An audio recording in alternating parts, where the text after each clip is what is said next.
Salut! Petit aparté avant le début de la vidéo. Dans cette interview, on aborde parfois des sujets un peu sensibles et même si l'invité en parle avec beaucoup de recul, ça n'en reste pas moins difficile. Donc je suis vraiment désolée pour les quelques tics nerveux qui parasitent la bande son. J'ai fait de mon mieux pour les réduire et j'espère qu'ils ne vous gêneront pas trop lors de votre écoute. Voilà, bonne vidéo!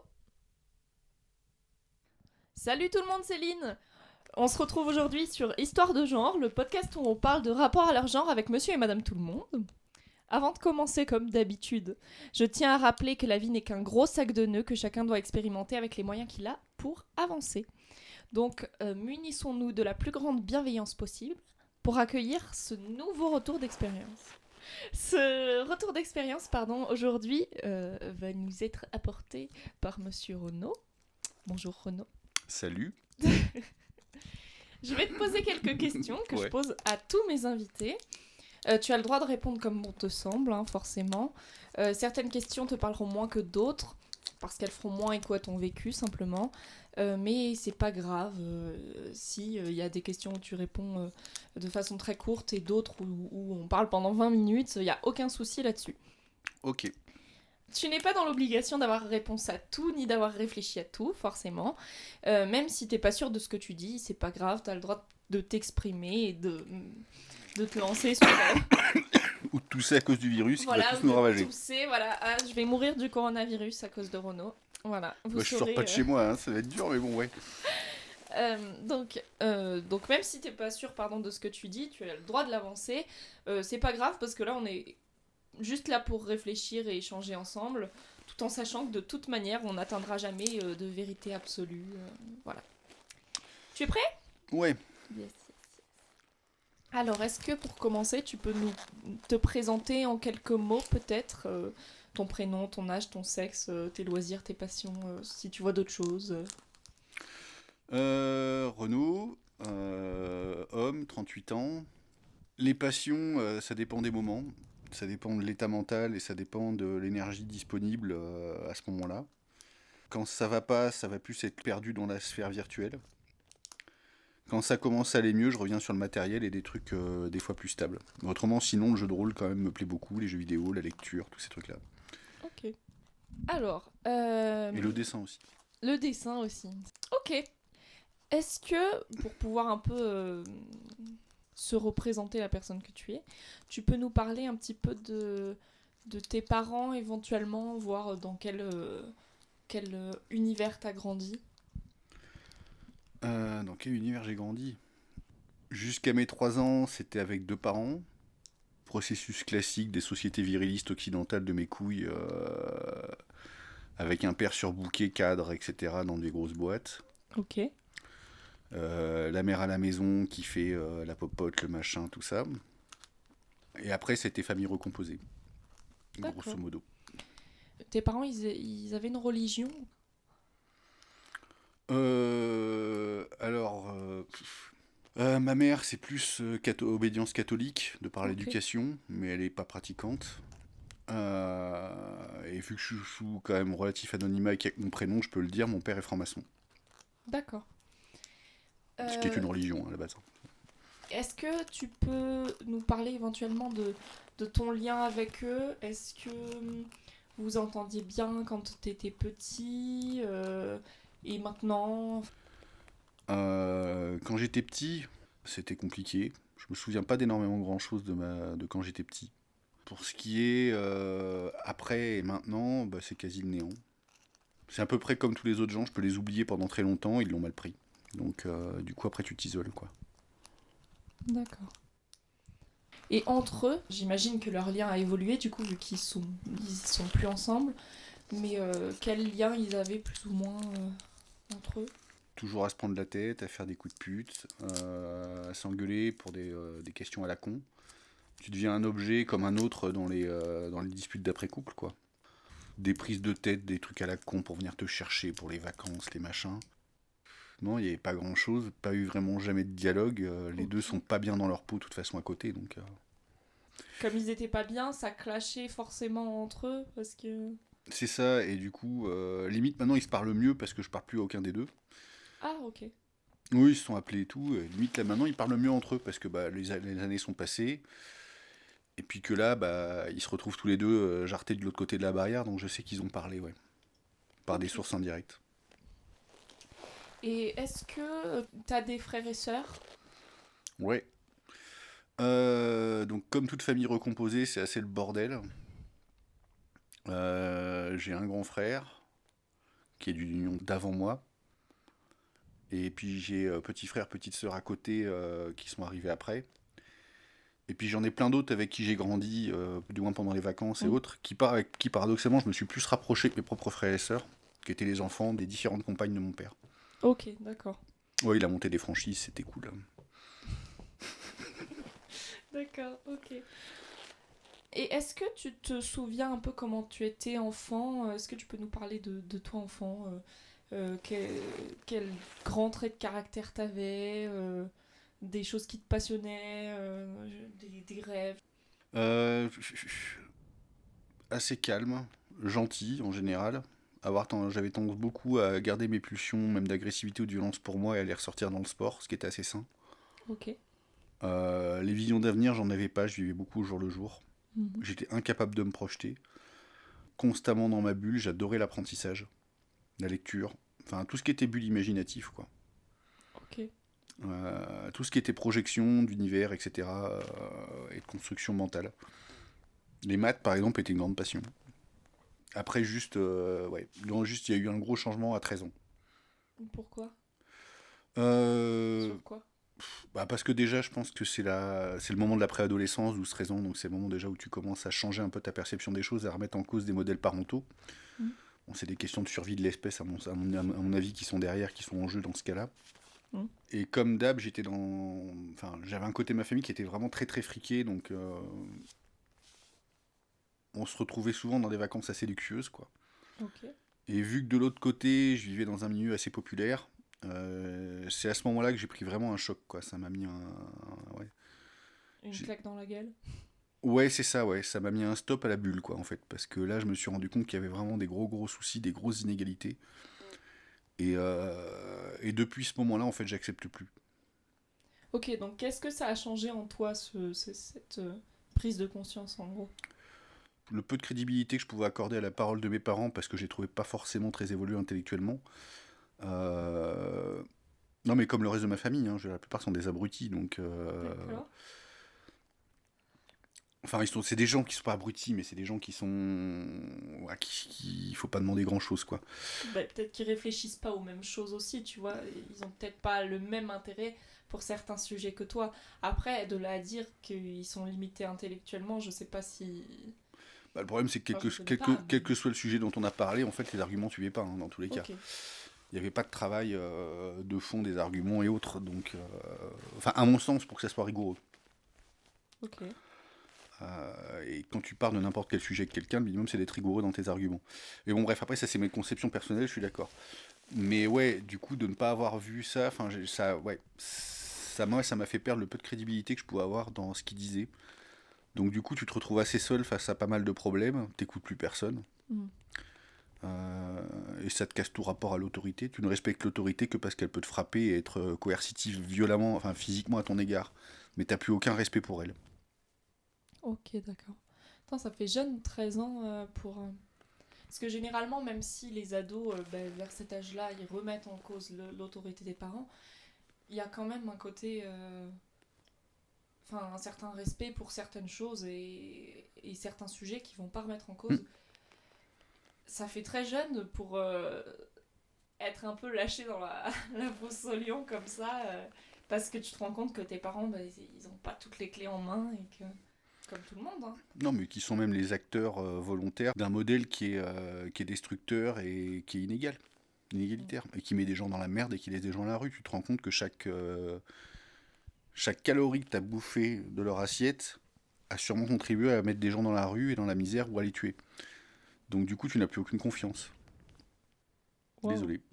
Non, non, mais intéressant, très intéressant. Est-ce qu'on peut faire un petit retour sur ce qu'on vient de faire là? Est-ce que tu es à l'aise avec le fait de te présenter en général ou... Ça dépend du contexte, ça dépend avec qui, ça dépend pourquoi on me le demande. Ok. Mais en général, j'ai pas tendance à me mettre en avant au début, du moins. Même quand je suis dans des relations sociales ou autres, j'ai tendance à être assez effacé quand je connais pas les gens. Très observateur sur certains plans. Surtout, Ouais. Ok. tout. Ok, bah ça y est, on va commencer à vraiment rentrer dans le vif du sujet. Je t'en prie. J'aimerais qu'on parle un peu de la vision que tu as des genres en général et de ton rapport à toi. Donc, déjà, première chose, comme on a parlé un petit peu de l'enfance, etc., ça me paraît logique de commencer par ça.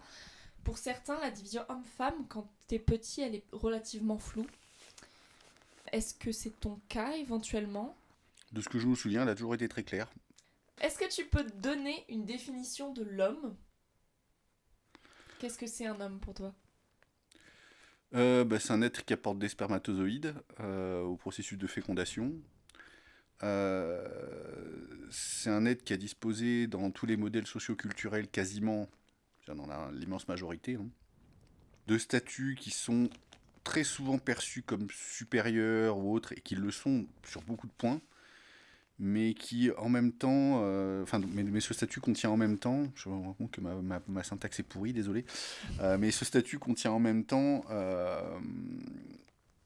une part de prison qui est aussi sous-estimée, et voilà. Après, pour pas renvoyer au texte de Simone de Beauvoir qui l'évoque très bien, ils sont peut-être pas assez enseignés. Et voilà, il y a cette espèce de paradoxe dans le statut. Voilà. Et je pense plus ou moins de la même chose dessus de la femme d'ailleurs. Enfin, pas exactement de la même façon, mais on en parlera plus tard. Ok, ça marche. Tu parlais de texte de Simone de Beauvoir et tu disais on va pas renvoyer là-dessus. Si, justement, moi ça m'intéresse. T'as un texte spécialement en tête ou pas ? Un texte de Simone de Beauvoir à conseiller, alors que je l'ai lu il y a plus de 15 ans. Non, c'est Euh, pas grave sinon. Bon, Si, je saurais retrouver des ouvrages intéressants en me rappelant à peu près en regardant vite fait un résumé. Oui, non, mais je me rappelle surtout d'un passage qui m'avait éclaté la tête et je le retrouverai en citation assez facilement. Je te l'enverrai. Cool, merci. Ok. De rien. Est-ce qu'il y a quelque chose éventuellement que tu aimerais faire si t'étais une femme ?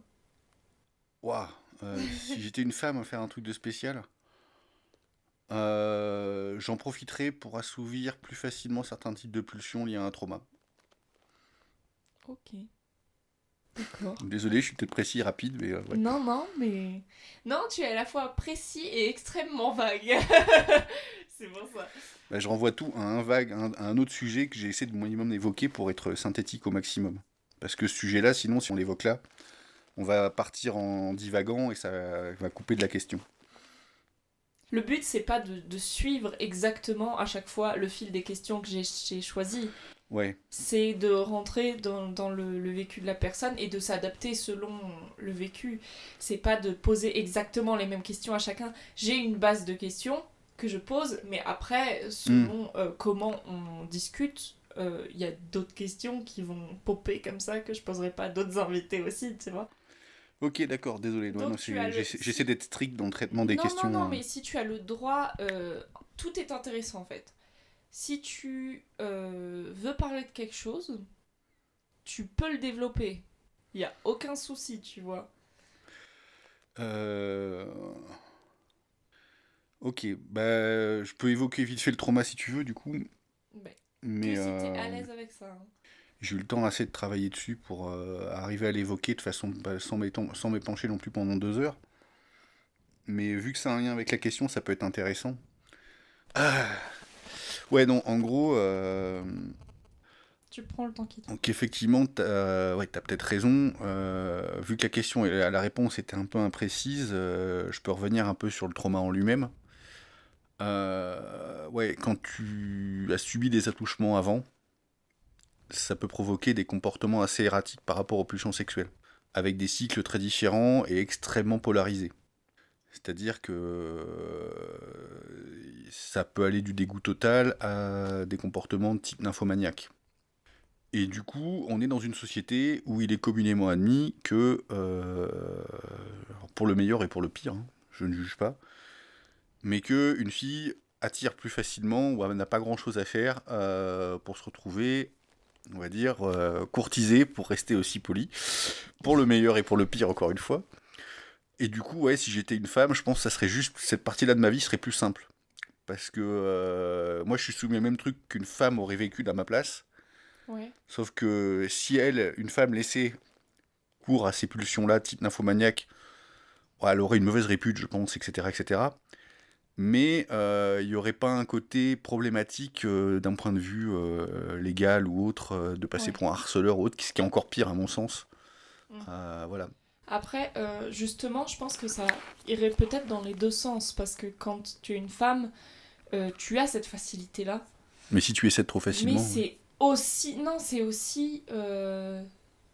si tu as ce dégoût-là aussi, Ouais. c'est cette phase de dégoût-là, et que tu as envie qu'on te laisse tranquille, ça va être très compliqué aussi. Alors oui, par contre, oui, pour le coup, les périodes... Ça serait bien d'être une femme juste au moment de la pulsion nymphomaniaque et de C'est revenir ça. un mec après, ouais. Comme il y a Effectivement. C'est assez juste. l'invitée qui était juste avant toi, elle parlait d'un bouquin où il y avait une femme qui, à chaque fois qu'elle avait un orgasme, elle changeait de sexe en fait. Du coup, ça réglerait ton souci. Effectivement, ça serait pas mal. Bon, il me faudra un peu moins de poils pour être une femme à peu près séduisante, mais ouais, un peu moins de barbe. Ah, parce Bref, qu'une femme à poil, c'est pas séduisant. Ça désolé. me plaît pas. Après, Non. on a des préconçus Oui, culturellement c'est ça, clairement. intégrés. Non, mais Bon. je dis ça pour rigoler parce que clairement, moi aussi, j'ai ce cliché-là de. Quand on a été tous, formaté comme ça, de toute façon, c'est difficile de le déconstruire. C'est pas impossible, mais c'est difficile. quel que soit le sujet de toute façon, que ce soit les races, les religions, la science ou autre, on part que sur des modèles et des concepts qui nous servent à percevoir la vie et qui nous servent à percevoir le monde extérieur. C'est le principe même, c'est ce que Kant réduit aux intuitions a priori de la conscience quand il parle de l'espace et du temps. C'est-à-dire qu'après, ça se décompose en plusieurs concepts avec un aspect systémique de construction de modèles. Donc on est limité à ça. L'important, à mon sens, c'est de savoir qu'on a ce problème-là, et en même temps que c'est notre seule façon de percevoir le monde, et de savoir les remettre régulièrement en question pour pas tomber justement dans des amalgames ou autre. Voilà. C'est délicat, mais c'est un équilibre qu'il faut réussir à trouver. C'est compliqué.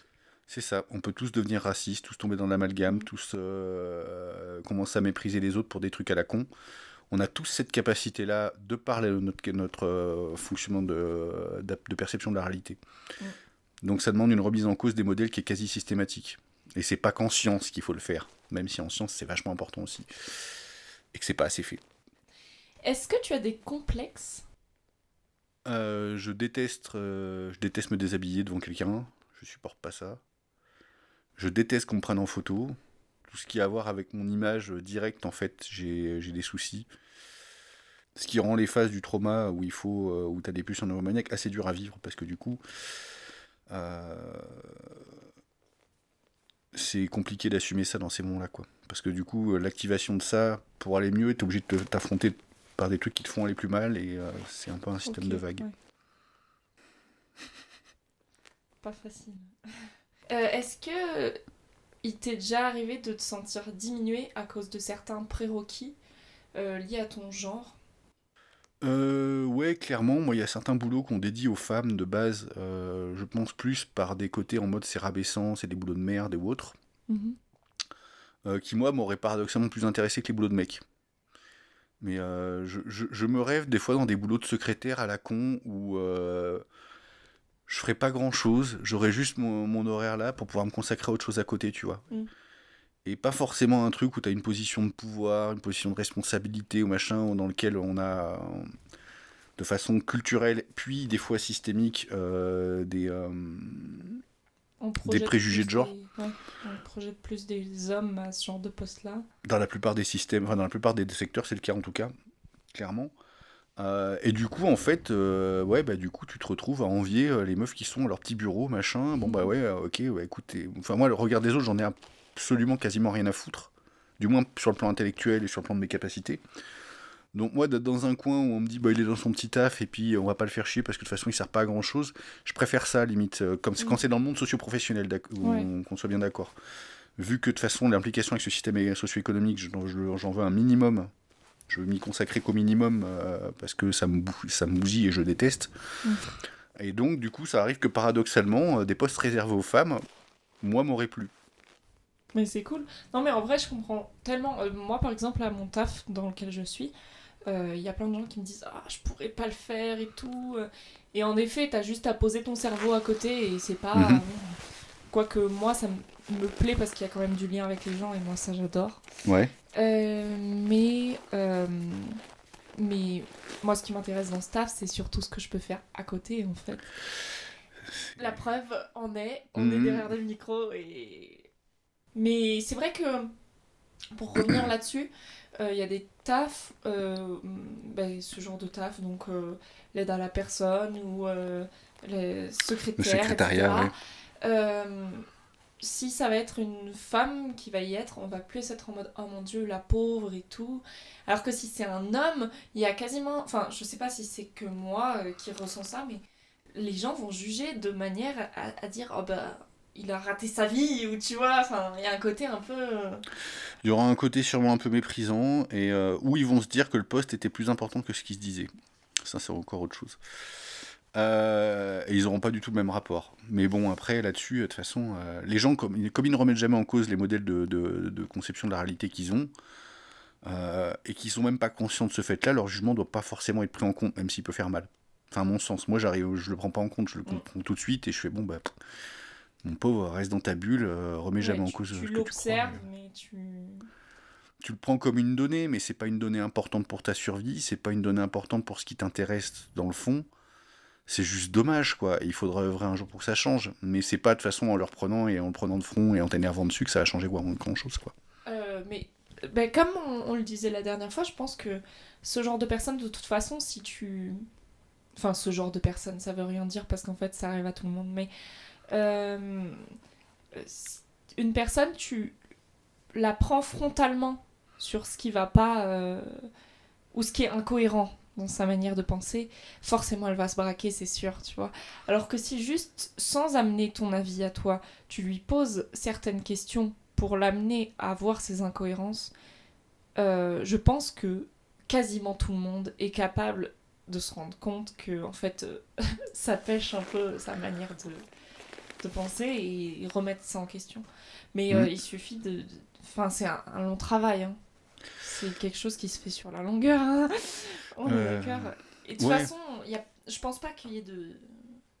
Parce que tu disais, il faudrait que ça change. Le souci de ça, enfin, qui n'est pas vraiment un souci finalement, c'est que c'est un travail constant qui n'aura jamais de finalité absolue. Tu vois ce que je veux dire?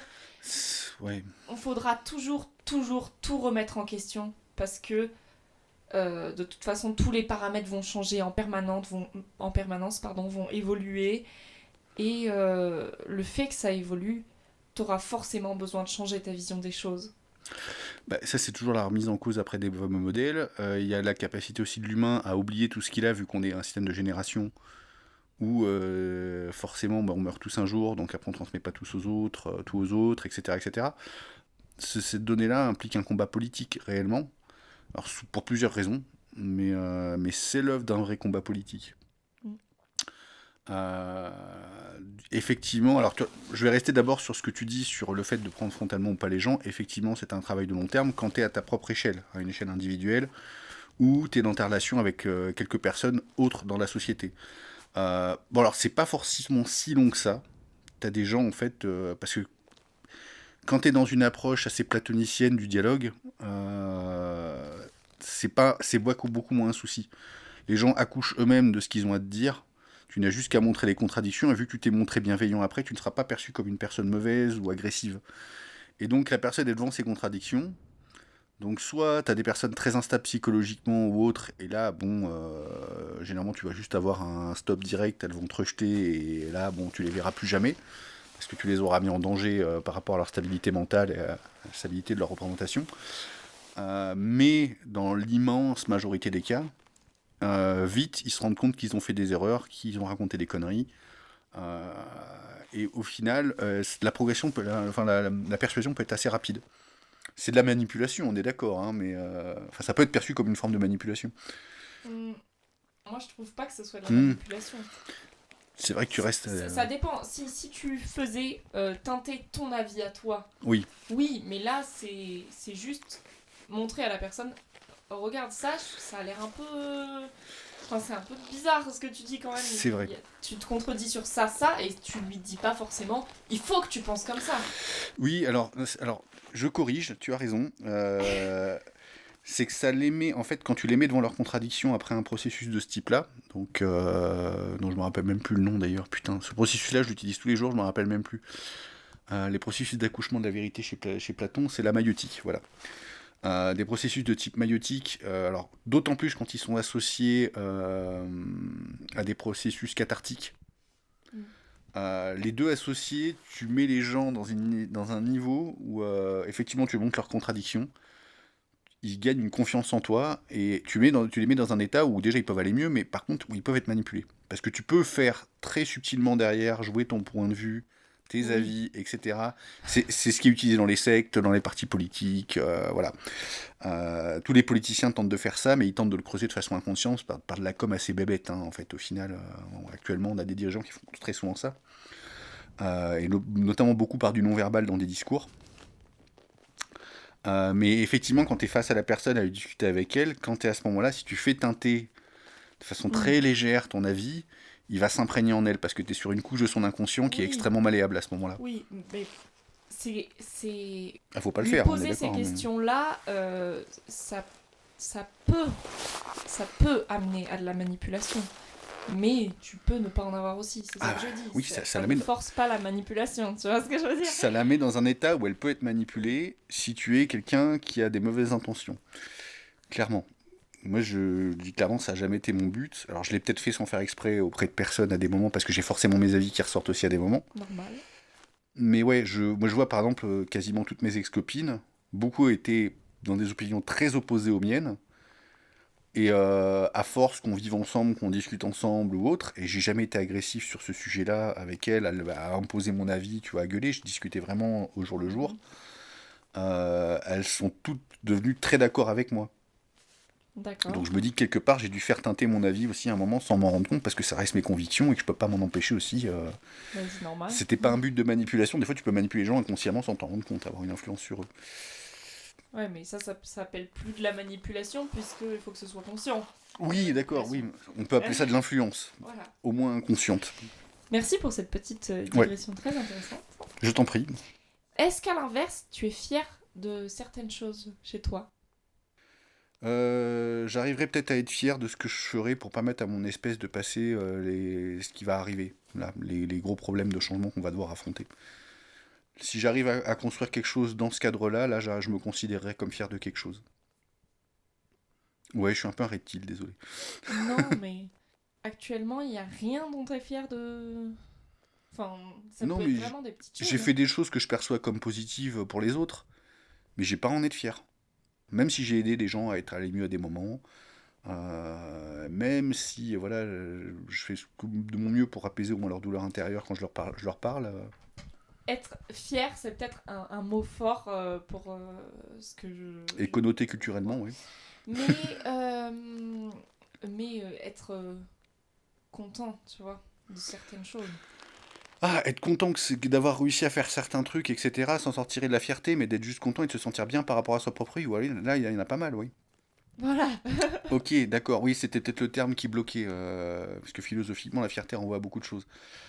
Il y a un certain hubris dont je veux me préserver. Non, mais content, bien sûr, oui, oui. Quand tu arrives avec quelqu'un, par le dialogue ou autre, déjà à dénouer des conflits intérieurs, alors apprendre à faire la paix avec des trucs qui les bouffent, c'est un peu toi que tu aides de façon cathartique, justement. Et donc t'en es content, mais c'est pas content, genre, ouais, j'ai mon ego qui en prend un coup, c'est juste content parce que ça me fait du bien. C'est voilà, c'est tout. Et ouais, et si je suis content parce que je me sens bien en faisant certains trucs, mais c'est tout. C'est vraiment. Ok. Mais je te dis, la fierté, encore une fois, c'est un terme très très fort, hein.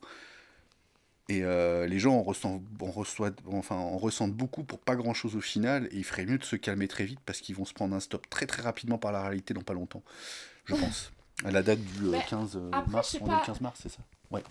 Ouais. Après, moi je pense que la fierté, c'est pas toujours négatif, tu vois. C'est juste une sorte de bienveillance pour soi, Mhm. de se dire, ok, c'est cool, j'aime bien ça chez moi. Et juste s'envoyer des ondes positives, tu vois, sans forcément prendre le melon de fou. Mais ouais, je pense que ça peut être très positif. Tout en remettant dans un contexte de se dire, bon, bah écoute, au final, je suis qu'un grain de sable au Mhm. milieu du monde entier. Mais, euh, mais justement, être fier de certaines choses chez soi. Bon, toi, t'as ce côté-là très philo qui renvoie les bris et tout, mais pour moi, ça renvoie uniquement, ouais, c'est ça, à de la bienveillance envers soi et à se dire, ok, il y a des fois où je fais des trucs mal, comme tout le monde, mais il y a ça aussi qui est super positif et en fait, ça veut dire que je suis capable de faire des belles choses. C'est simplement ça. Voilà. Oui, non, mais après que la fierté soit pas forcément un truc négatif en soi, et je dirais jamais le contraire. C'est juste que la ressentir pour des trucs qui sont au final assez banals ou pour des trucs pour combler des manques, des déséquilibres internes, du fonctionnement de la psyché ou autre, ça peut être assez malsain et ça peut, comment te dire, amener à des erreurs qui pourraient devenir tragiques à l'avenir. Parce que là, Mhm. sérieux, ça va pas rigoler. Enfin, on rentre dans une période où Ouais. on va avoir des gros remous et où les gens qui seront bercés dans des illusions par une fierté qui était placée sur des choses où en fait elles auraient peut-être pas dû autant l'être par rapport à ce qu'elles vont avoir à affronter, ça va leur faire du mal. Beaucoup de mal. Est-ce que tu as un exemple en tête éventuellement pour illustrer Des gens qui ont pris l'habitude de sortir de la fierté quand ils sont appréciés dans des groupes sociaux, juste par Mhm. rapport à... Bien sûr, on en a tous besoin pour se sentir bien, mais en ressortir de la fierté, tu vois, là c'est mal placé. Parce que c'est pas juste le regard des autres que tu dois chercher, c'est un développement qui va au-delà. C'est une capacité à progresser dans ta vie, une capacité à progresser pour aider ton espèce, dans un collectif, quoi, dans une communauté, un Ok. collectif. Et c'est ça qui doit à terme te rendre fier, c'est ce que tu peux permettre de réaliser pour les autres, pour qu'il y ait des vies sauvées à terme, pour que des gens vivent mieux. Mais si c'est juste pour ton petit ego à toi, parce que des gens t'apprécient, juste parce que tu vois une bonne image de toi dans leur regard, parce que leurs yeux deviennent un miroir de ta propre personne, là, effectivement, tu vas te prendre un gros stop dans pas longtemps et tu risques de souffrir. Et c'est pour ça que c'est pas Mm. bon. Encore une fois, tu vois, je les juge pas. C'est juste que ça sera pas bon pour eux, quoi. Ouais. Même si on peut juger que c'est puéril ou autre, moi c'est pas mon cas. Je me base juste sur le fait que dans leur futur, ils vont vraiment le payer très cher. Après, on a tous. Enfin, peut-être que je me trompe, mais il me semble qu'on a tous plus ou moins des choses dont on est fier. Et oui, il faudrait peut-être pas forcément qu'on en soit fier ou ça n'amène pas forcément à grand chose. Mais quelqu'un qui te dit. Par exemple, il y a quelqu'un il y a pas longtemps qui m'a dit un truc qui. On pourrait difficilement me faire plus beau compliment. La personne m'a dit écoute, c'est grâce à ce qu'on a vécu quand on se côtoyait que j'ai décidé de me mettre plus ou moins au service des autres pour Mhm. essayer de les aider à aller mieux dans leur vie. Et ça, tu vois, par exemple, ça pour moi, je peux en être fière. Quand la personne m'a dit ça, j'ai ressenti une profonde joie et une profonde sérénité. Et je pense pas que ce soit déplacé, tu vois. Non mais après, d'en ressortir une profonde joie, une profonde sérénité, c'est pas la même chose que d'en ressortir de la fierté. Je reviens encore, je pense qu'on n'a pas la même définition de la fierté en fait. C'est C'est peut-être le possible. problème dans le dialogue. Donc on pourrait continuer longtemps comme ça, si on n'a pas la même définition du terme, C'est sûr. on risque de tourner en rond. Tu viens de me faire capter que c'est qu'on n'a pas la même définition, je crois. Ok, bon, on va passer à la suite.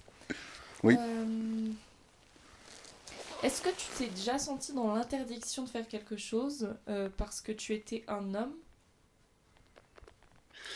Oui, oui, mais lié au même trauma, à cette même histoire, quoi. Lié au fait que j'aimerais bien être une meuf. Ah oui, d'accord. Parce que, pareil, une meuf qui peut avoir. Enfin voilà, c'est des trucs où des fois tu as des pulsions très fortes. mais t'es un mec ou autre et t'aurais une image de toi-même déjà. C'est pas forcément au niveau de l'image des autres en plus, parce que certains se le permettent, hein, ça. Et moi je le considère comme inacceptable, certains se le permettent et c'est relativement toléré culturellement. Mais oui, oui, tu peux avoir des fortes pulsions d'attirance pour quelqu'un justement dans les périodes où t'es déglingué complètement Mm. et où t'arrives pas à les contrôler. Et une pulsion d'infomaniaque, le problème, c'est que pareil, tu vas accrocher quelqu'un, t'es une femme, ça va être accepté, un mec, ça va être accepté aussi.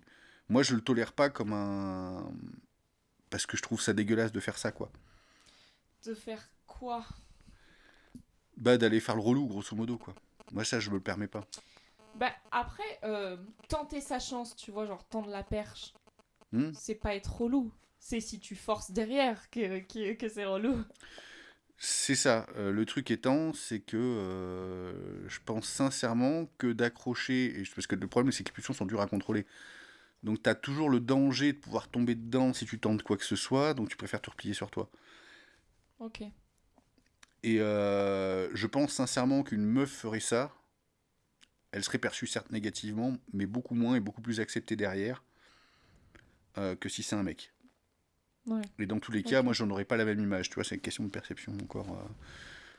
Si j'étais une meuf à ce moment-là que je le faisais, je me sentirais sûrement moins coupable que si j'étais un mec. Je sais, Ouais, c'est je à la vois. limite de la schizo, mais ouais. Non, non, mais c'est... Il y a une certaine logique. Ok. Est-ce que lorsque tu étais enfant, tu t'es déjà senti plus ou moins incité à aller vers un type ou un autre d'activité, d'objet, de jouet, de... Incité de façon extérieure, tu veux dire? Ouais. Bon, on m'a jamais posé la question, on m'a toujours acheté. Ah, quoique. Non, mais après, ma mère a pas été spécialement bloquée là-dessus. De base, elle a acheté des trucs de garçon, quoi. Et puis j'étais avec elle à la maison, elle a capté que ça me faisait marrer les fers à repasser, elle m'en a acheté un, tu vois. Ah, excellent. Donc voilà, du coup, ce qui fait qu'à 4 ans, j'arrivais déjà à repasser des trucs, même j'avais essayé avec le vrai et tout. Avec le vrai à 4 ans. Bah, elle m'en Oh, avait acheté un petit, à un moment, je la faisais chier pour avoir le grand, donc voilà. ok, Ce qui fait que c'est un des seuls trucs que je sais bien faire au niveau du ménage, c'est repasser. d'accord. C'est drôle, j'aime bien. C'est Non, mais marrant comme comme quoi, histoire. elle a pas été fermée non plus, tu vois. Ah, j'adore. Mais il y avait aussi effectivement un conditionnement de base, on m'a acheté des petites voitures, des machins. J'ai même pas une nounours, moi, je dormais avec des petites voitures dans la main. D'accord. Pas très agréable quand même comme sensation. C'est un doudou assez métallique et potentiellement polluant. Heureusement qu'elles n'étaient pas produites en Chine à l'époque avec de la peinture toxique et cancérigène, comme c'est le cas aujourd'hui. Ok, ben, je crois on a plus ou moins fini notre première partie. Là, on va parler un peu de ton rapport à ton corps. Est-ce que tu as eu des soucis avec ton corps pendant l'adolescence? Est-ce que tu as eu un rapport conflictuel avec ton corps? Bah, vu que ça me dit pas grand chose, je pense que j'en ai pas eu. Ça Euh, a l'air, ça a l'air. non, non, non, je pense pas en avoir eu spécialement. Non, non, t'as juste un moment où en fait t'as pas confiance en toi et tu crois que il est moche en fait, ou que t'es moche, Ok, mais ça après ça passe avec le temps, avec l'assurance. ok. Et puis voilà quoi. Mais c'est non, pas plus que ça. Je pense pas plus que les autres. Enfin, pas plus que les autres dans un cadre normal tel qu'on se les représente les gens, tel qu'on se représente les gens normaux. Bon. Ok. Et sinon, comment va ta sexualité? Là, je suis dans la phase repli, donc j'ai pas vraiment de problème du coup, j'en veux pas. Ça facilite les choses, on va dire.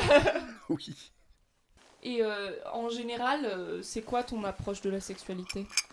Euh, Ah oui, alors là, bah, moi, c'est dual. Il y a les personnes, enfin, il y a les personnes à qui je m'attache, avec qui je me mets en couple, où là, Mhm. effectivement, j'ai une volonté d'échange ou autre, même si c'est très compliqué du coup à certains moments, parce qu'il faut lier ça à l'autre phase, enfin, à Ok. l'autre truc, voilà, où des fois, t'as des pulsions où c'est juste de l'acte et où en plus, t'es pas bien. Hmm. C'est-à-dire, ouais, ce que connaissent peut-être pas les gens, c'est que c'est des périodes en plus où tu es dans des périodes nymphomaniaques, mais où tu as des grosses, enfin, dès que tu le fais, t'es ultra mal. C'est-à-dire que Ouais, derrière, t'es déprimé en plus. ok. Et tu dois continuer à le faire. Comment ça, tu dois continuer à le faire? C'est parce que tu as vraiment une pulsion et si tu l'assouvis pas, ça te... Ça te fait mal, hein, mais si tu l'assouvis, ça te fait mal quand même. Et tu peux pas te Ouais, retenir. d'accord. Alors, soit dit en passant, c'est aussi pour ça que je redéménage en ville, parce qu'à la campagne, c'est un peu plus compliqué. Ah oui, c'est clair. Voilà. Euh, Voilà, sachant qu'en plus, les trucs de sociabilité font que c'est des fois compliqué, donc il faut rajouter un petit peu d'alcool par-dessus pour arriver à se débrider, Ouais. parce que sinon, t'oses pas aller parler aux gens, du moins pas dans ce contexte-là, c'est un peu compliqué. Mm. Ouais, du coup, effectivement, faut, voilà, cette partie-là, du coup, est absolument pas liée à la. Enfin, même la personne te plaît pas, c'est pas grave, quoi, physiquement. Ok. Ah ouais. Ouais, ouais, ouais, faut pas avoir peur de choper des mestés non plus, quoi. On est d'accord, mais Non, mais tu peux te protéger aussi, hein, oui, c'est pas... non, mais bon, voilà, voilà. C'était une blague. Mais effectivement, ouais, c'est un côté assez répétitif et du coup, de qui tu attires l'attention, voilà quoi. Ok. Alors moi, c'est peut-être aussi au syndrome Asperger que j'ai développé à côté, je sais pas, mais en tout cas, je sais qu'à mon échelle, ouais, effectivement, dans ces moments-là, voilà. Et t'arrives à développer des trucs d'ingéniosité pour même pas arriver à forcer. Enfin, c'est assez facile au final. Enfin, maintenant, je trouve ça assez facile, ces périodes-là, les gérer. Fut-il encore que je sois pas en campagne. Alors, donc t'as mis au point des techniques pour pécho comme ça. Alors je crois qu'il y a des mecs qui te jalousent, sauf si j'ai mal compris. Euh, Bah, faut pas avoir été brûlé à l'acide au visage pendant ton enfance non plus, mais oui, oui, au final, c'est là où je te parlais justement que le fait que de permettre aux gens de résoudre des problèmes internes, ça peut être des fois, tu peux les influencer sans le vouloir. ouais. C'est-à-dire que si tu identifies assez vite comment fonctionnent les gens, à les mettre devant les bons conflits intérieurs, etc., etc., déjà, tu as vraiment une importance pour eux.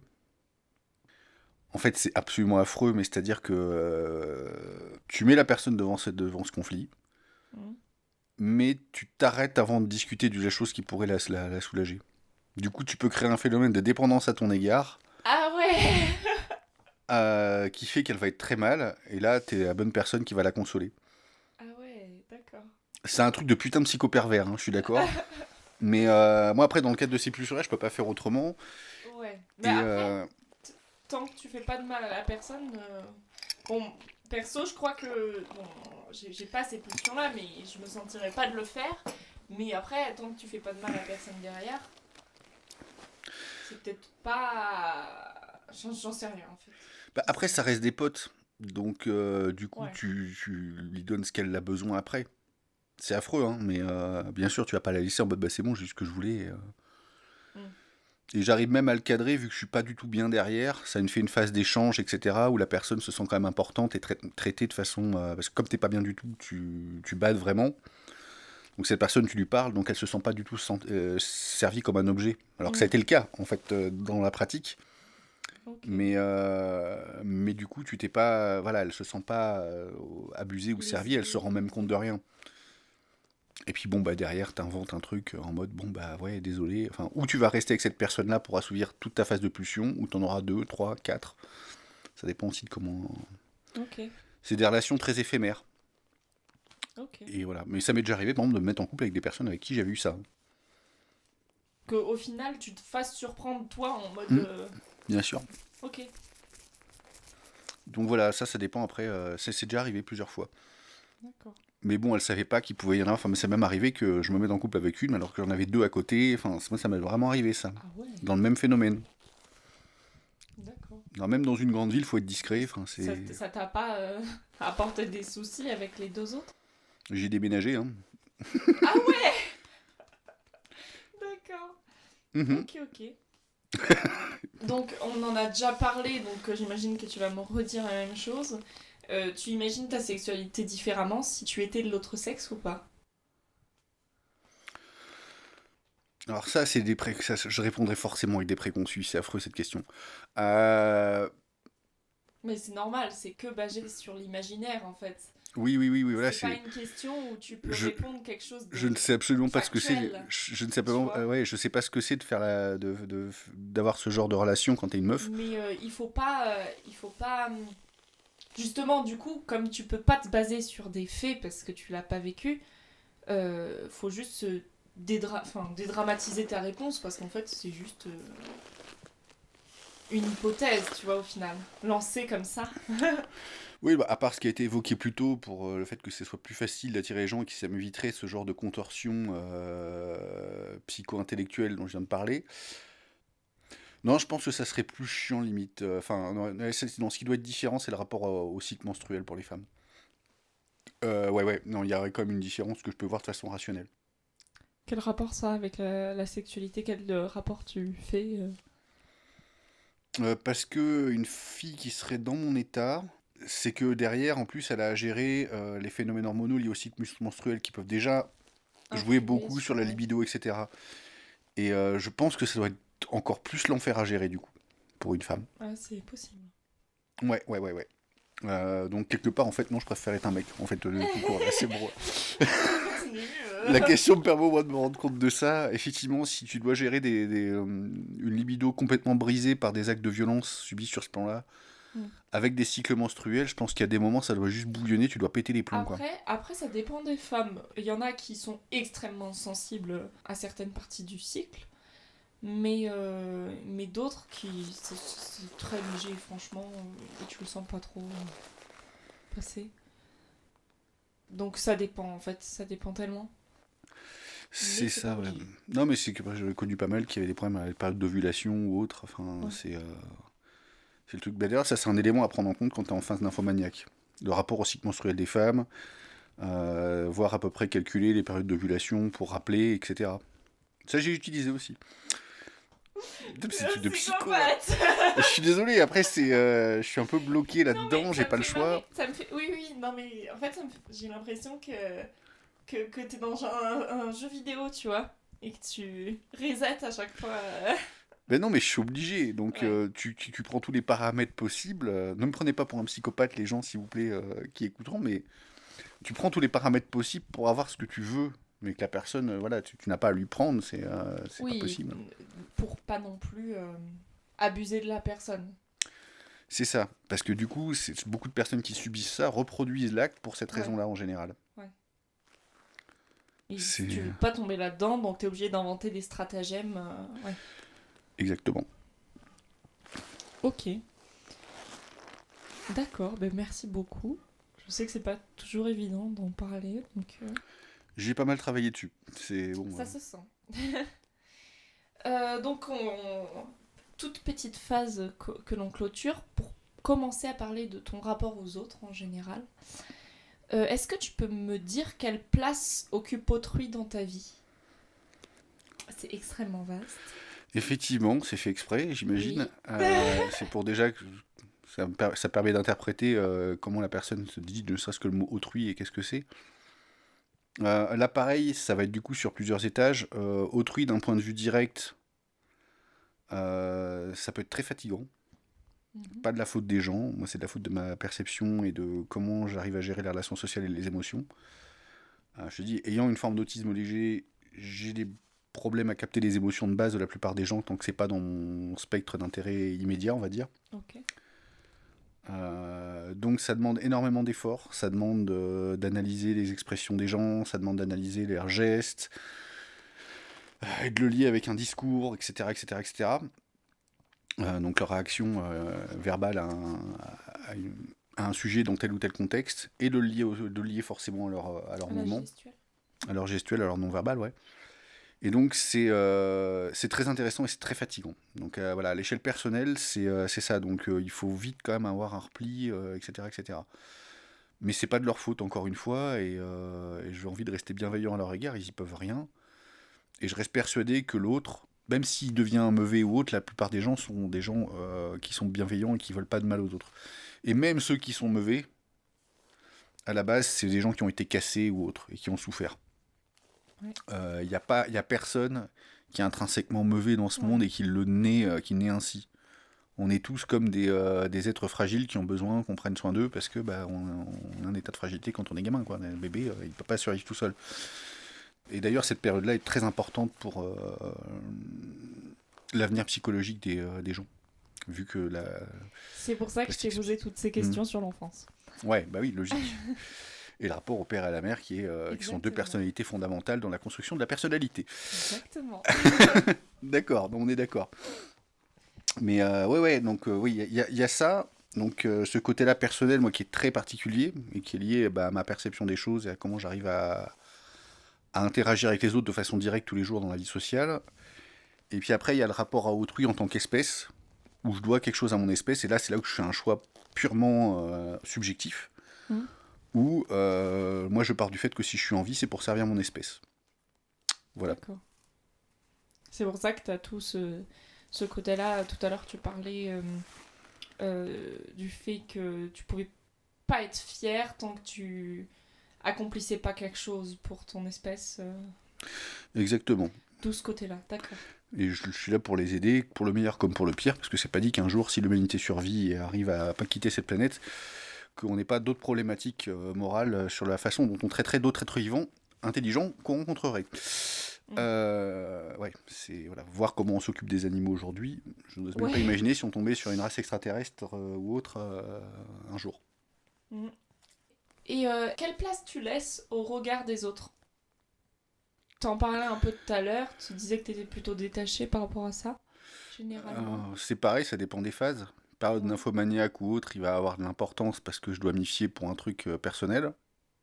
Ça dépend après des gens. Si c'est des gens sur lesquels j'ai une putain d'adéquation sur le plan intellectuel, il va énormément compter et je vais être très fragile par rapport à ces personnes-là. Ok. Mais il y en a peu. Et la plupart du temps, bah alors, ça m'intéresse juste parce que ça. Alors, c'est pareil, d'un point de vue personnel, j'en ai rien à foutre.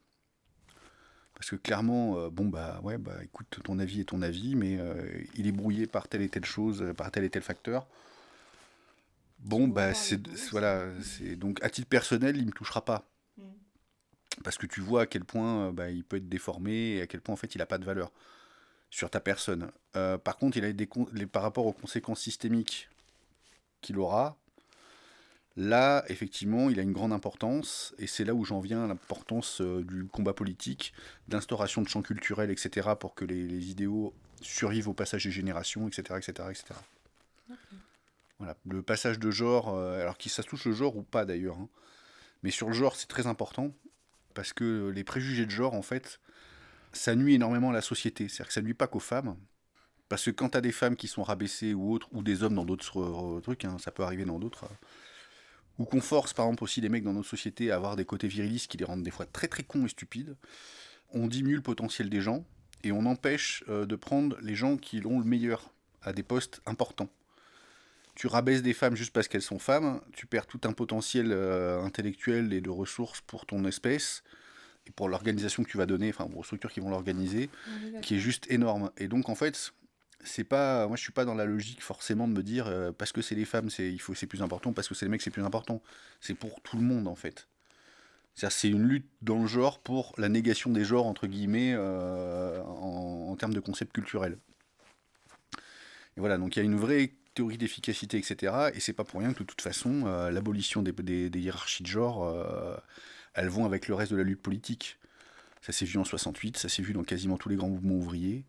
Dans la question de lutte des classes marxistes ou autres, on a vu à chaque fois les femmes être au premier truc, la commune de 48, quoi. Mm. Celles qui étaient au front, c'était les meufs, hein. Et elles y allaient, elles se sont fait dézinguer comme les mecs, elles étaient au premier front, elles portaient les fusils comme les autres, elles ont pris les balles comme les autres. Et voilà, donc faut pas. Et elles étaient dans un mouvement de revendication parce qu'elles en avaient marre aussi d'être rabaissées constamment. Et dans ces mouvements de lutte-là, on a vu qu'elles avaient une égalité. Ça a été la même chose avec les Gilets jaunes récemment, ou même les gens que tu croirais les plus bêtes du monde ou machin de base parce qu'ils votent Front National ou autre, tu te rends compte qu'ils ont plus de respect pour les femmes que des gens de gauche. Parce que dans ce mouvement-là, en fait, au final, ils se sont mis à égalité, quoi. Je me suis fait engueuler par une meuf il y a pas longtemps qui me disait putain, nous, de toute façon, on est plus courageux que vous, quoi. On ose y aller, tu vois. Elle nous a pourris. Alors bon, je sais pas pourquoi elle nous a dit ça sur le coup, mais Ouais, non, enfin, ça dépend le hmm. contexte. Il peut y avoir un. Je te dis pas qu'elle a raison ou pas, je te dis qu'elle peut se permettre de dire ça dans un groupe sans se faire rembarrer par tous les mecs. Ouais. Ça en dit long sur le rapport d'égalité entre les sexes dedans et sur le fait que voilà, elle peut se permettre des remarques sexistes sur les mecs, sans qu'il y ait la totalité des mecs, les mecs qui lui tombent dessus. T'en Ouais. as juste de droite qui ont fait bah non, mais moi je suis pas d'accord. Mais tu vois, il n'y avait pas cette espèce d'instinct de groupe clanique en mode voilà, on va punir la méchante femelle qui est sortie du rang, tu vois. Ça n'a aucun lien, enfin, tu vois, ça n'a aucun Mm. sujet. Ouais. Donc dans tous les mouvements de libération sociale, on a eu ce genre de truc d'égalité. Ça va ensemble, c'est lié. Mm. Voilà, je finis la Non, mais parenthèse, c'est mais très intéressant. Parfait. Merci beaucoup. de rien. Euh, Est-ce que tu as une appréhension quelconque au contact des femmes en général ou pas? Ouais, j'en ai forcément. Mhm. J'en ai pour plusieurs raisons. Je pense la première qui me viendra à l'esprit, c'est le problème des SJW, toutes ces voilà les guerriers à cheveux bleus là. What? Ah, Social Justice Warrior. C'est-à-dire qu'on a des alors on les retrouve beaucoup sur des réseaux sociaux comme Twitter ou autres. Ok.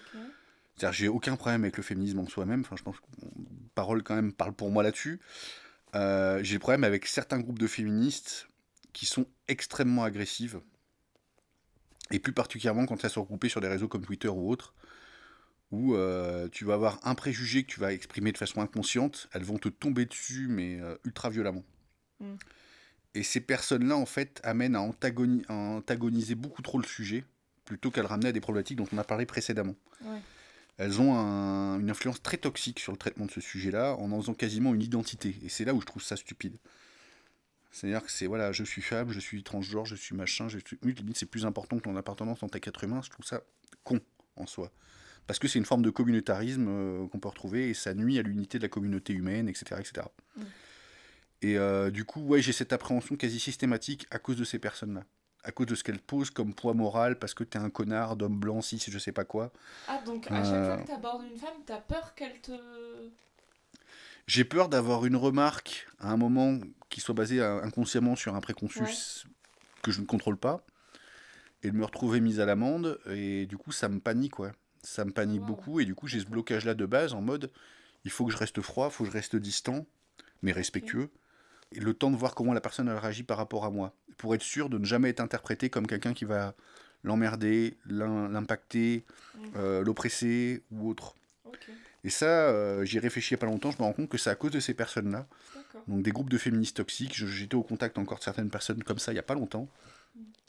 et tu te fais traiter comme le pire des machistes, alors qu'en fait, t'es juste une personne qui vit et qui, des fois, bah, ne contrôle pas tout ce qu'elle pense Ouais, et normal. fait des erreurs comme tout le Mais monde, quoi. de toute façon, on est obligé, si on devait tout intellectualiser, franchement, on pèterait un câble. Donc on Oui. est obligé de se baser sur une vision culturelle qui a une base en fait plus ou moins safe, qui te permet de comprendre le monde. Tu ne peux pas toujours tout remettre en question, c'est très intéressant de le faire, mais c'est impossible de le faire sur tout. Tu peux pas enlever tous les biais de perception. Exactement. C'est lié à notre nature. On peut en enlever un maximum, mais déjà, oui, effectivement, t'as raison, on peut pas passer tout notre temps à les enlever parce qu'au bout d'un moment, on use la machine, on craque. Et de toute façon, c'est impossible de par notre nature voilà, en tant qu'être perceptif. On marche sur des théories de modèles, on fonctionne comme ça, et on a forcément du coup des biais par rapport à ces modèles parce qu'ils sont nécessairement imparfaits. Mm. On est d'accord, et voilà. Et c'est le problème des extrémistes de tout poil, c'est quand ils arrivent à te juger sans jamais prendre ça en compte. Ouais, voilà, c'est ça.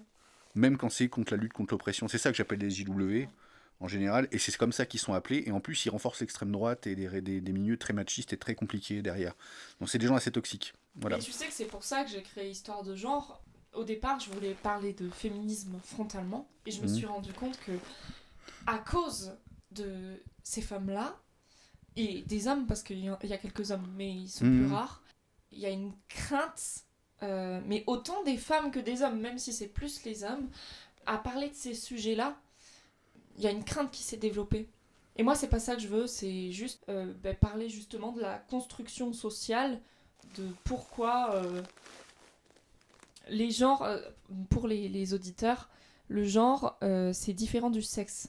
C'est juste la construction sociale, donc tout ce qui n'est pas différence biologique, tout ce qui est hors différence biologique, de l'homme et de la femme. Donc en fait, ce n'est que la vision qu'on se fait de l'homme et de la femme. C'est vraiment... C'est pour ça que le mot construction est super important. C'est juste une projection de notre esprit, finalement. Et je trouve ça super intéressant de parler de comment on gère cette construction-là et comment elle impacte notre vie et comment si il y a certains aspects de cette construction qui nous gênent, comment ensemble, tous ensemble, que ce soit homme, femme, que ce que tu veux, hermaphrodite, on s'en fiche. Transgenre, fluide, oui, voilà. Voilà, c'est ça. Comment on déconstruit les choses qui nous pénalisent tous pour avancer mieux et c'est tout, en fait. C'est ça. Parce que le SJW, lui, va prendre une des boîtes dans lequel on le met, donc un des concepts dans lequel on le met, concept de genre, et en faire une identité. Donc il va renforcer en plus le problème, ce qui est complètement stupide, et il va en faire une lutte complètement stérile. Et il va y passer sa vie. Bon, c'est des gens un peu, je pense, pas très... Enfin, là-dessus, qui utilisent pas beaucoup leur intelligence. Là-dessus, je suis désolé pour eux, hein, mais c'est problématique parce qu'en plus, ça vire vraiment à l'agressivité, au harcèlement, quoi. C'est-à-dire que sur certains RS, c'est insupportable. Ouais. Je sais, pour avoir tenu des propos comme ça, où tu finis, t'es un méchant fasciste, t'es un méchant truc nuche, et puis au final, tu te rends compte que dans ta vie, eh ben, t'es en lien avec plein de gens qui sont homosexuels, qui ne le sont pas, qui sont Oui, des c'est femmes, ça. qui sont des machins. Et en fait, tu t'entends très bien avec, et t'as aucun souci, et ça t'a jamais bloqué, qu'elle soit homosexuelle ou autre. Donc, si tu veux, tu te dis à un moment, il est où le problème, quoi. Mais ouais, en fait, le souci de réagir comme ça, c'est que il y aura toujours forcément un moment où tu seras en position de dire un truc stupide, de faire quelque chose de stupide, et on peut pas te blâmer pour ça. On sera tous, de toute manière, en position à des moments d'avoir fait des erreurs, c'est normal. Mhm. Mais après, le jugement, il se fait sur l'après cette erreur. Est-ce qu'on apprend de cette erreur et qu'on agit selon et qu'on se dit ok, du coup je Mhm. vais faire comme ça. Est-ce qu'on en tire une leçon ou est-ce qu'on on la reproduit de façon complètement idiote et non réfléchie. C'est pour ça que il y a, je sais pas si c'est très français ou si c'est général, j'en sais rien, mais j'ai l'impression que on juge tout de suite dès que quelqu'un fait une erreur, on juge immédiatement, on le blâme. Et ça m'attriste beaucoup. Je pense qu'il vaut mieux dire à la personne, ok, mais pourquoi tu penses comme ça? Il y a plein de gens super intelligents. C'est juste qu'on peut pas tout intellectualiser, réfléchir tout le temps à tout. Je pense qu'il faut être bienveillant avec les erreurs des autres et juste se dire, ok, plutôt que de le blâmer, je vais discuter avec lui et on va voir ce qu'on peut en tirer parce qu'il peut aussi t'apprendre des trucs, tu vois. Et au final, c'est beaucoup plus sain parce que bon, une personne complètement bornée et idiote, même si tu lui poses des questions et que tu essaies de dialoguer avec elle pour Ouais. avancer, bon ben, si elle est idiote et bornée ou que c'est pas son moment, hein, ça peut être aussi ça, et ben, ça va rien changer. Mais par contre, il y a tout un pan de la population qui est extrêmement intelligent et qui, si tu fais ça, vont juste pas se braquer et vont dire ah ok, en fait, c'est vrai que la façon dont tu penses, c'est intéressant, j'avais jamais vu les choses sous cet angle. Et rien que cette action d'être bienveillant avec l'erreur d'autrui, ça peut tellement changer de choses. La première ouverture de porte, ouais. Voilà. Digression très forte. Non, mais t'avais Pardon. raison. Ok. Ça se voit que c'est un sujet important pour toi. Oui, très important. Ok, pardon. Je sais même plus où on en était. Ah oui, l'appréhension avec Les femmes, ouais, les mais femmes. Ouais. on en revenait au fait de blâmer et autres, mais oui, oui, c'est ça. C'était assez lié au sujet ce que tu as fait, donc c'était pas vraiment une digression, c'était pour le coup un développement, Ouais. à mon sens. Oui, et du coup, est-ce que tu as des appréhensions au contact des hommes aussi, ou pas? Peut-être pas pour les mêmes raisons aussi. Alors, c'est pas vraiment de l'appréhension, c'est des craintes différentes, parce que pour le coup, l'appréhension, ça nécessite une antériorité. Mm. L'appréhension, c'est avant que ça arrive, on est d'accord. Oui. De façon antérieure, non, parce que je sais à peu près comment les gérer, je vois à peu près les codes sociaux qu'ils peuvent avoir, et j'arrive très facilement à m'imposer, c'est pas vraiment un problème. Mhm. Parce que justement, je suis pas perçu comme quelqu'un qui va J'arrive assez bien à identifier ce qu'ils considèrent comme leur chasse gardée, leur machin, leur territoire, et beaucoup sont dans des inconscients territorialistes assez importants. C'est culture qui leur a donné ça, une culture viriliste. Hein. Donc moi, je désarme les problèmes de la culture viriliste par l'humour. Ok. beaucoup avec les mecs. Ce qui fait que du coup, c'est par contre beaucoup plus difficile de discuter avec eux des fois de trucs importants. Parce qu'ils ont toujours ce rapport de force, moi, qui me met mal à l'aise. C'est là où j'en reviens. Mais Ouais. c'est pas une appréhension, du coup. Ok. Moi, de base, avec des gens, des mecs, il n'y a pas de problème. Je vais pas avoir d'appréhension. Je vais arriver, je vais me poser tranquille. Justement, les JW ne tomberont pas dessus, ils s'en foutent. Donc, tu sors n'importe quelle connerie, machin, etc. Tu vois vite ce qui les intéresse et tu t'y adaptes. Voilà. Par contre, dans la relation sur le long terme, c'est pas la même. Ils ont des côtés qui sont très épuisants. Ah, par exemple. Une nécessité inconsciente de comparer la taille des chibres qui revient très très souvent. Ouais. Euh, des capacités, des fois, un enfermement dans un virilisme aussi qui les amène à défendre ce qu'ils considèrent comme leur chasse gardée et te considérer quand même sur le long terme parce que voilà, moi je suis assez discret au début donc ça va. C'est après où ils me sentent assuré et que j'ai pas peur vraiment de qui que ce soit, enfin voilà. Et que du coup ça peut poser des problèmes parce qu'ils te perçoivent comme une menace alors que tu ne cherches rien. Non mais Ouais. véridique, hein, je le vis encore aujourd'hui, voilà quoi, Oui, oui. c'est fatigant. Voilà, il y a tous ces côtés-là, mais c'est pas de l'appréhension, encore une fois, c'est des problèmes de relation. Ok. Voilà. Désolé, je reste strict sur les termes, Non, mais non, c'est intéressant. Et du coup, pour toi, est-ce que tu as une facilité particulière pour communiquer avec homme ou femme ou c'est globalement pareil dans tout ce qui est milieu socio-professionnel ou autre, je parlerai exactement de la même façon. Ok. Le même ton, il y aura jamais de blague à côté, il y aura jamais rien, ça reste pro, et ça le restera. Parce que on est dans un milieu économique qui doit être comme ça, enfin, on nous a appris à être comme ça. Et ceux qui ne font pas ça, j'arrive pas à le respecter en fait. C'est-à-dire qu'on n'a pas le temps. Quand on a un milieu professionnel, quel qu'il soit, même dans un autre système économique, ça serait pareil. Hein. Mm. Pour avoir la révolution demain, à la socialisation de tout ce que tu veux qui permettrait de mettre les gens en sécurité, ça serait la même. Dans le cadre du boulot, même un ami, même une amie, même machin, etc. Jean-Michel Bidule qui m'a gonflé 2 minutes avant. Quand on passe dans le cadre du taf, c'est le cadre du taf, quoi. Il n'y a Ok. pas à interagir. Et du coup, ceux qui font ça de façon de genrer, de ce que j'ai pu voir dans des milieux professionnels, euh, voire même des fois qui du coup abusent de leur position, mais c'est juste un truc qui ne doit pas exister et qui devrait être réprimé assez durement par la loi, et les gens devraient perdre leur boulot quand ils font ça, quoi. C'est-à-dire qu'en plus, c'est dégueulasse pour la personne. Moi, je parle vraiment de harcèlement sexuel au boulot, hein, pour le coup, Oui. où là, ça, c'est des trucs. C'est pas le mec juste il est rétrogradé, quoi. C'est au revoir ton boulot, bonjour Pôle emploi, va faire tes dossiers, connard. Et après, tu vas payer des dommages à intérêts, et puis tu vas te prendre aussi du tige, voire même peut-être de la tôle si ça a été loin. Ah, ça serait le minimum. Hein. Et puis le mec, il bosse plus jamais dans ce milieu-là où il a plus jamais de position à responsabilité, tu vois.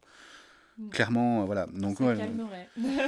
ouais, et puis je te dis, c'est dégueulasse pour la victime, puis c'est mauvais pour la société. C'est-à-dire que ça nuit à l'efficacité des structures économiques, et donc ça nuit à la société en général.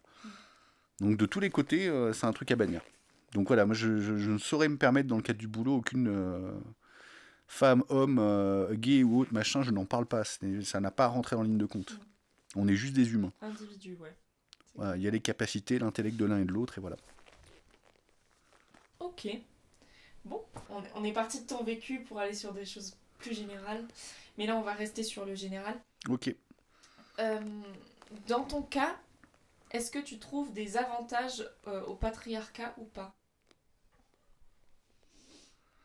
Euh, Je pourrais éventuellement en trouver un dans certains pays.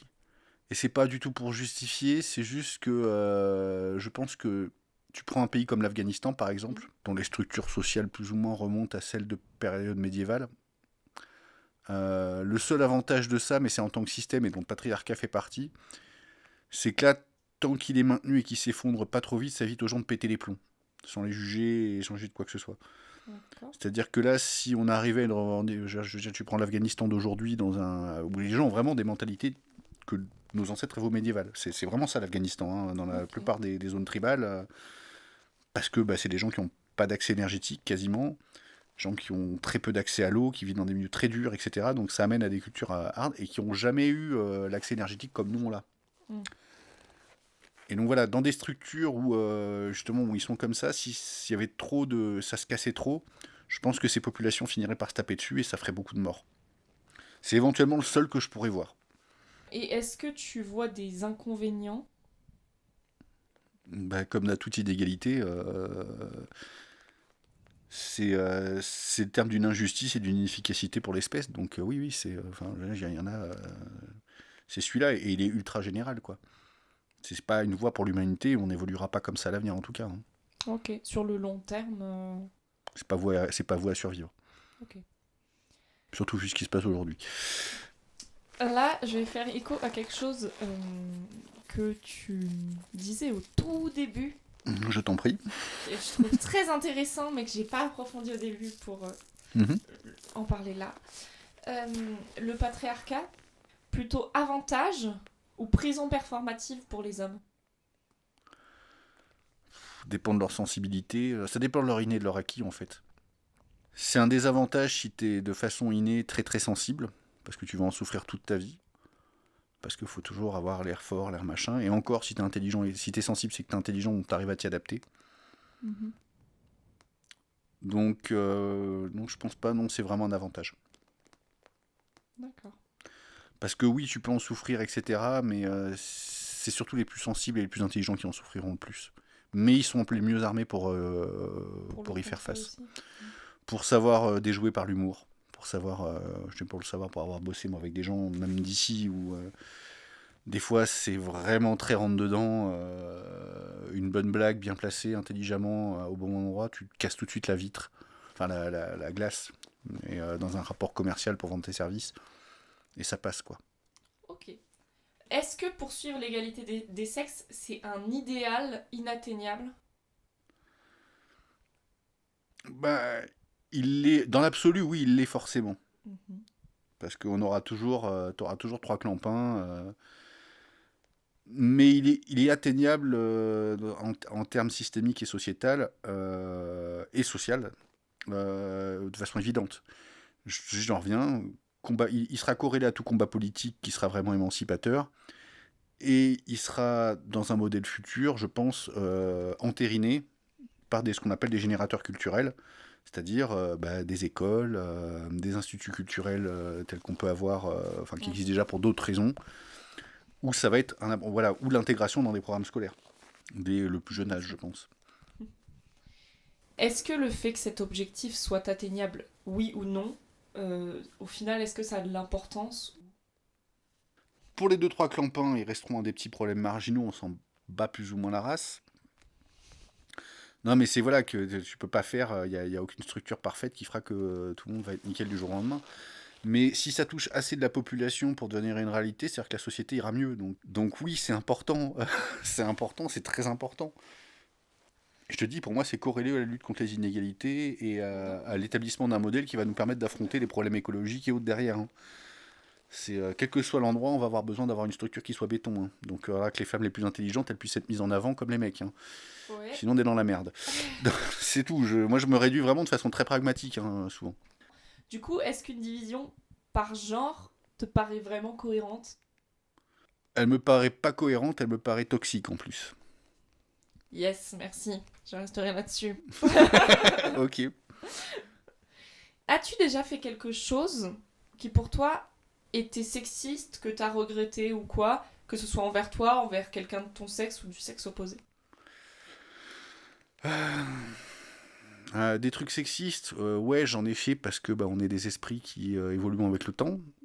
Il y a des moments où voilà, on peut être très con. Je l'ai fait à une période de ma vie où en plus j'étais limite dans des poussées schizoïdes et où j'étais pas bien du tout. Ok. Où j'ai vraiment failli finir dans la folie du coup à vie, hein. Donc, et du coup, oui, j'ai eu des comportements sexistes. Je renvoie même à une vidéo que j'avais vue sur YouTube qui avait été faite par Demos Kratos, qui est un youtubeur qui m'a fait découvrir d'ailleurs, qui parlait justement du fait que lui, il se considérait comme ayant été un violeur, pas parce qu'il avait forcé à violer une femme dans la rue ou autre, mais parce qu'avec sa propre copine, il avait mis la pression à des moments où elle voulait pas et autres, et ça, j'ai été sexiste et j'ai même été un violeur en ce sens-là. Parce que des moments où tu as des pulsions, machin, voilà. Et donc là, c'est un comportement qui, en plus, voilà, était sexiste. Et avec cette personne-là, j'ai eu des comportements sexistes tout dans le jour où je la méprisais, ou parce que, voilà, c'était pas des trucs dont on est fier, hein, forcément. Non, mais de toute façon, il y aura toujours des couilles dans ce qu'on fera, hein. Il y aura toujours des On est gaffes. d'accord, ouais. Faut juste savoir en tirer les leçons et du bon, en fait. Et que ça n'avait pas fait trop de dégâts à la personne sur le coup. Mais ouais. Mais oui, de toute façon, oui, je pense qu'on en a tous à des moments eu. Hein. Mais là, c'est l'exemple dont je me rappelle le plus, en tout cas. De toute façon, une fois que c'est fait, tu peux pas le changer. Donc autant tirer tout ce que tu peux de bien. Ouais, puis arriver à en reparler avec la personne si elle le veut pour l'apaiser aussi, oui. Ça faudra que je le fasse un jour, je pense. Mais ouais. Bah, le fait de verbaliser, c'est parfois très libérateur. Bah, notamment pour la personne qui a subi ça, quoi. Lui faire comprendre que c'était pas normal et que tu t'excuses, que tu présentes tes excuses, pas que tu t'auto-excuses. Bref. Ok. Aujourd'hui, y a-t-il des choses, des points spécifiques que tu aimerais voir changer par rapport à ça ? Cette division des genres, etc., les inégalités. Oula, oui, il y en a énormément. Non, bon, on va être dans un monde qui va être en contraction économique, de par l'accès aux matières premières et aux ressources énergétiques. Oui, on ne produit pas d'énergie, on l'extrait. Ça, c'est le grand truc. Hein. Les gens se trompent là-dessus. Même si on a des centrales, c'est pas le cas. On ne produit d'énergie. Et donc, on va avoir dans un monde en plus grande contraction, il va tenir que par rapport à de plus grandes égalités. Donc oui, il va falloir mettre en place, je te dis, des trucs où on va devoir enlever certaines choses aux gens. Par exemple, ce téléphone. Je pense pas qu'on en ait beaucoup encore dans 20-30 ans. Mais on pourra pas le faire et les gens ne l'accepteront pas si on a pas un système plus égal. Donc il va falloir développer des trucs.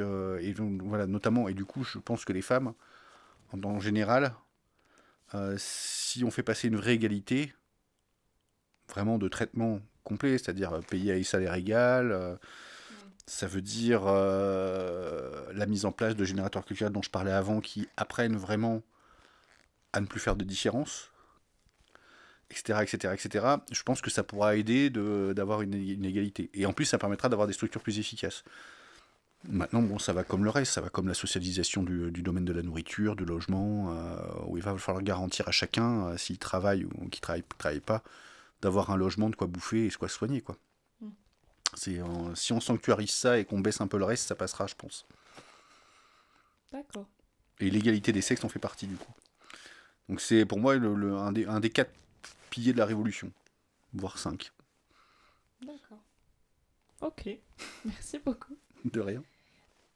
Bon, ben là, je crois que tu sens qu'on est en train plus ou moins de conclure et de venir vers la fin. Finalement, toi, personnellement, comment tu vois ton rapport à ton genre ?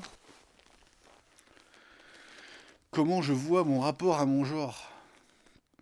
Ben, j'en profite énormément sans m'en rendre compte. Donc, voilà, le premier rapport, c'est ça, c'est qu'en fait, j'en profite énormément de mon genre. Parce qu'il a quand même pas mal d'avantages. Et je m'en rends jamais compte. Parce que le fait de marcher dans la rue sans se faire emmerder, c'est un truc pour moi qui est devenu naturel, tu vois.